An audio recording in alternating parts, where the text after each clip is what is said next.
What's up, everyone? Ben with the BTC Sessions here, and this is your daily session. Hodl that Bitcoin. Before we dive in, just a couple quick things. Of course, shout out to sponsors of the show, Ledn.io. This is where you can use your Bitcoin for a couple of different services. The first of which is a Bitcoin savings account where you can earn interest on your Bitcoin paid in Bitcoin. And the second of which is a US or Canadian dollar loan using your Bitcoin as collateral. So if you're interested in either of those services, just check out the link that I've included down below. And actually, if you opt to get a loan, then they will credit your account with an additional $50 worth of Bitcoin. And secondly, if you're into Bitcoin, then of course privacy is a very important thing, and one of the things I use to help with this is NordVPN. So I've got this on my phone and my laptop here. And essentially what it does is it hides your IP address, it helps encrypt your browsing data, and it has the added benefit of unlocking geo-blocked content. So if you use the link I provided down below, you can get the service for about $3 a month, which is pretty damn good. So feel free to check that out. And with that, let's dive into the news.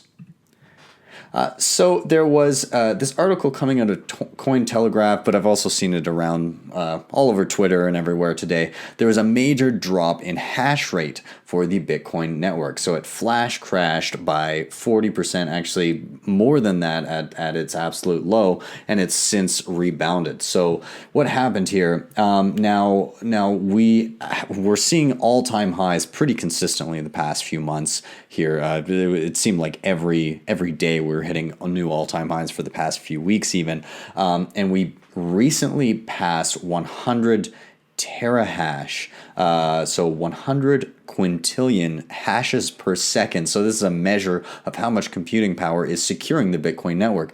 But as of recently, we saw a major drop down to, I believe, we went down to around 57 terahash. Yeah, so 57 quintillion. So it got chopped pretty close in half, just very suddenly, and has since rebounded into up to around the 80 quintillion region. Now, if we look a little bit closer at this, you can see that it's really, in the grand scheme of things, it's not that big of a change. These oscillations happen quite often. You can see major drops from, I mean, where are we, say, let's see, this was 105 here, and then within a couple days you see as low as 61. So again, it's not unheard of to see these kinds of oscillations. Was it a big one? Absolutely. Have we seen it before in percentages like this? Also, absolutely. So to me, it seems to be not that big of a deal, and it's already rebounding back. I would not be surprised if we saw new all-time highs again in the coming, weeks even. So yeah, and people get very hung up on the hash rate as a kind of FUD metric. So naturally, when the price drops, especially in extended bear markets, then certain miners are not making back the returns that they once were when the price was much higher than it was, and so they have to shut down operation. And so in the bear market, we did see a pullback of hash rate, which then started to come back up as we started to rise in price this year, and even still at where are we right now? We're around 75, but let me just refresh this to make sure it's the most recent. Regardless of the fact that we had that big pullback and kind of this rebound here, the hash rate of the network is basically higher than it's been historically, really ever. Like right now we're at 85 terahash, and if you go across, like, really, we've only ever started to be above that since, just very recently, like the past month or so, past couple months, we just barely started peaking above this level. So really, historically, like it's really just a blip. So it seems like it's just kind of an easy thing to temporarily FUD, which will be dispelled very shortly. Anyways, let's move on here. So this next story has to do with something that I don't typically talk a lot about, which is altcoins and ICOs. But this is an instance where I feel okay talking about this because it's kind of the dissolution of one. And so what is it? Kik Messenger was a peer-to-peer messaging platform that you could get on iPhone and Android. It had been around for a while, but wasn't doing so hot. And then in 2017, they decided to do an ICO really with no other reason than the company was floundering and probably about to go under, and it was a last-ditch effort to get some more money and kick the can down the road. And so they went ahead, they did the ICO, they raised $100 million, and then basically have delivered dick all with it. They also used them as they were kind of like the speaking head for this push against the SEC and their regulation around ICOs, and they were saying save crypto. They had a donation website which essentially raised no money at all other than the money that they themselves put from their own ICO into it, and they blew a whole bunch of money on legal in relation to the SEC suing them.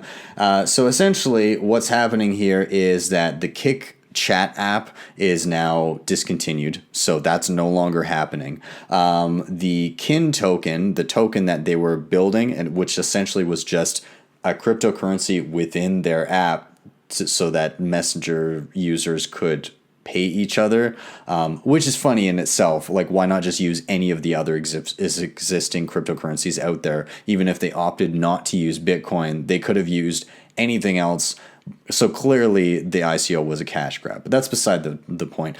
The token has basically cratered to almost nothing.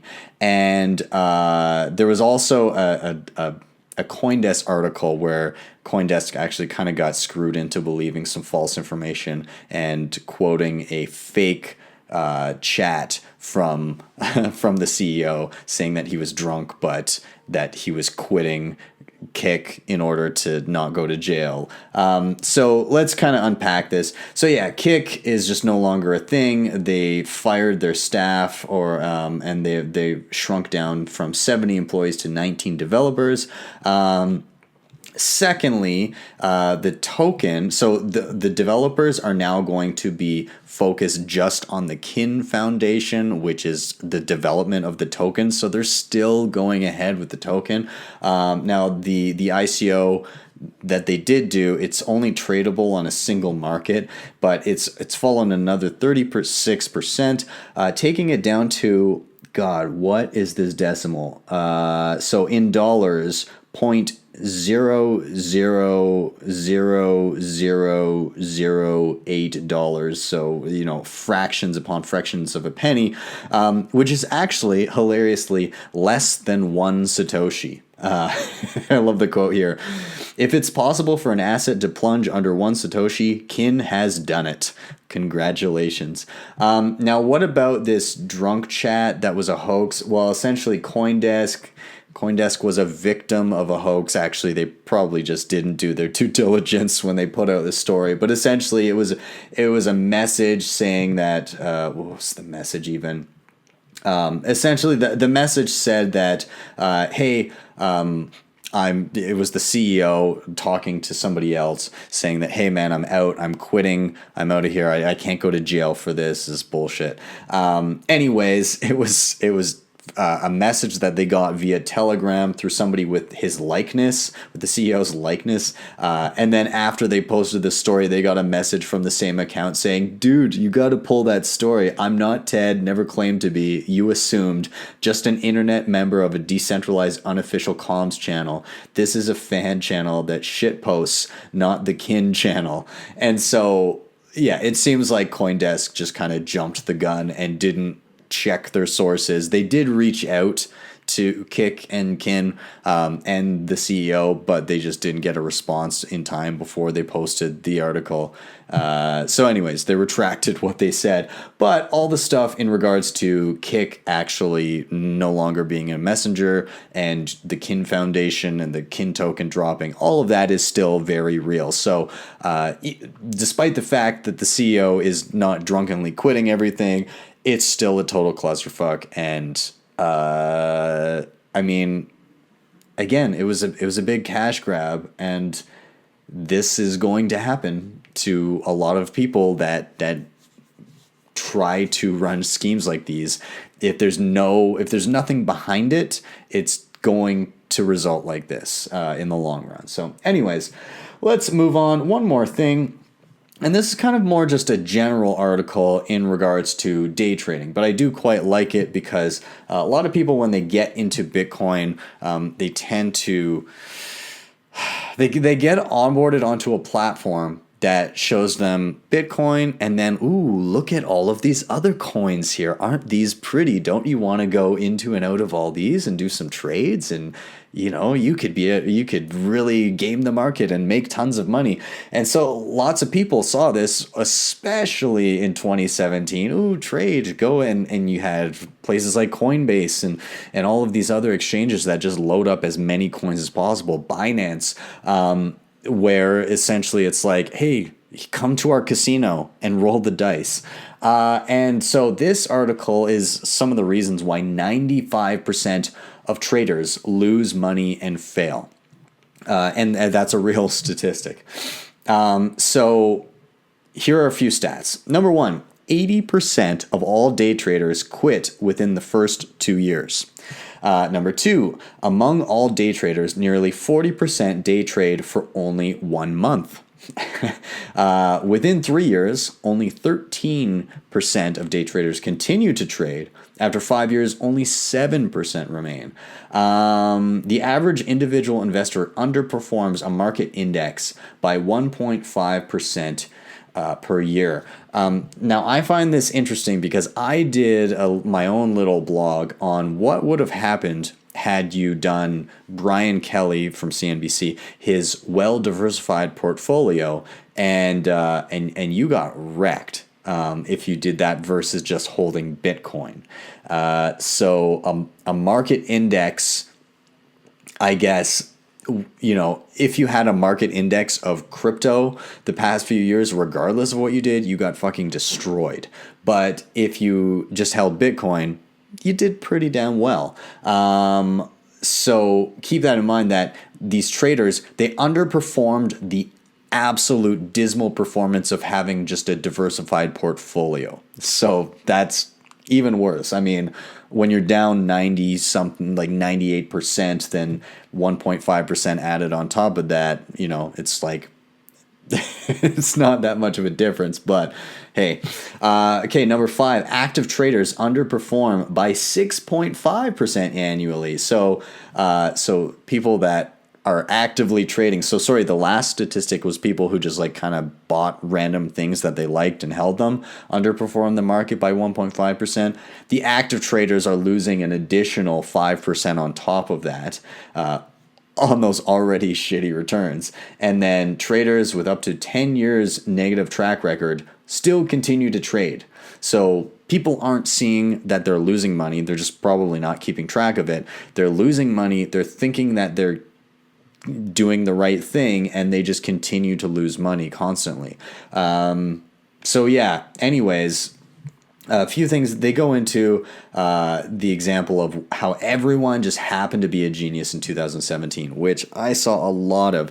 People thought they were so smart because whatever they bought went up. But that's the thing. Whatever they bought went up. It was an absolute mania. You could have bought the worst garbage. You could have bought Dentacoin, which is a coin for dentists. I know. And you would have been making bank. You could have bought Ripple at $1 and still, tripled your money over the course of a couple weeks. You could, everybody was buying anything and everything.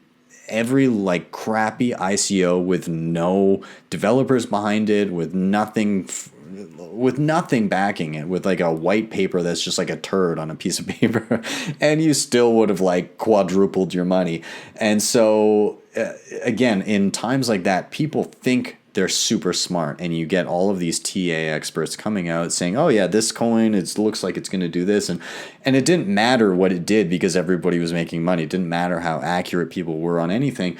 And then 2018 happens, and everybody gets absolutely destroyed, and nobody knows why. It's because nobody was an expert in the first place. Nobody had any set rules for themselves. They just kind of threw money at the wall and saw what stuck, and everything stuck until it didn't. And so, in general, if you're trading, unless you're that kind of top elite, top 5%, you're not making money. Even if you're in that 5%, you're probably not making much. And that it's just the very top of the top that are able to pull this kind of stuff off. So, I mean, you're a guppy in a Shark Tank, and you know, from what I've seen, and again, like it's just my personal opinion, but from what I've seen, just stacking sats and sitting on them and being patient has been a godsend for me, because thank God I never really got into the trading bit. You know, I had my dabbling in the shit coins in the early days, but I just by and large just tried to stay away from it. And even when I did dabble, it was just such a small percentage that as I started to realize that it was a losing game, I just moved back out and cut my losses, and that was fine. So yeah, I would like to say that this kind of thing won't happen in the future, but it definitely will. And so it's nice to just have, as people experience that and move on from it, more and more people saying, hey, you know, maybe this isn't a great idea. Anyways, I'm going to leave it there. Let me know what you guys think about trading. Are any of you making bank trading nowadays? Did you get wrecked trading? Have you shifted your mentality over time? Let me know. Either way, thank you guys so much for watching. Please don't forget to hit like, subscribe, and share. Always hit that share button. It's nice to get more eyeballs on the videos. If you want to support the show in another way, of course, hit up either sponsors, Ledn and Nord. Those links are down below.